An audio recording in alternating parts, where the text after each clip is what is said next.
Hi, Andrew Hurrell here with another episode of Customer Feedback Centre TV. Okay, how many people do you need to ask to get some feedback to your business? It's a question I get asked quite a lot. Well, there's lots of different variables in this one, so bear with me on this. The first big variable is you need to have a process, a bit similar to everything we do in business. There needs to be a systematic approach to this and a process. It needs to be process driven. If it's done manually, then the numbers could be huge before you start getting feedback into your business.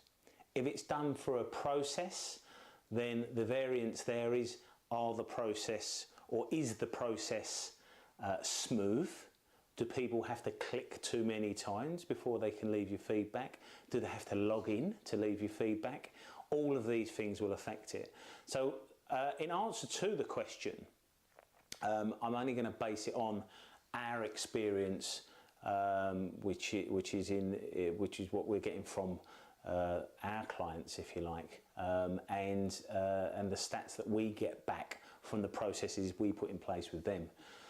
And as a general rule of thumb, if you ask 100 people for feedback, and you request it, in other words, around about 40% of those will even entertain the possibility of it, i.e. open your email if you're sending it electronically.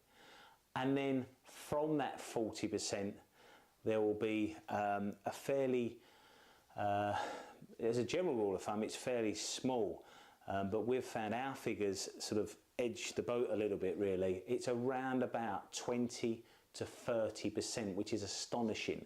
I don't think that's the industry average by any stretch of the imagination. I think it's more like 5% maximum. So our figures are slightly edged in the upper sphere. From those people that give you feedback, defining feedback is different from reviews. A very small percentage will then go on to give you a Google review or a Facebook review if they've been asked to do that also. It's around about 1 in 20. So to summarise, if you ask 100, 40 people will look to entertain it. Out of those 40 people, 20-30% at the higher scale will give you feedback. Out of those 20-30% that give you feedback, 1 in 20 will go on to give you a external review on Google, Facebook, or some sort of trade review website. Hope that helps. I'll leave you with this thought: 61% of your customers will evaluate yourself by checking out reviews, or potential customer by checking out your reviews and testimonials online. Now, if you haven't got any, then you need to put a plan in place. If you have, fantastic. I'll speak to you next time. Cheers. Bye-bye.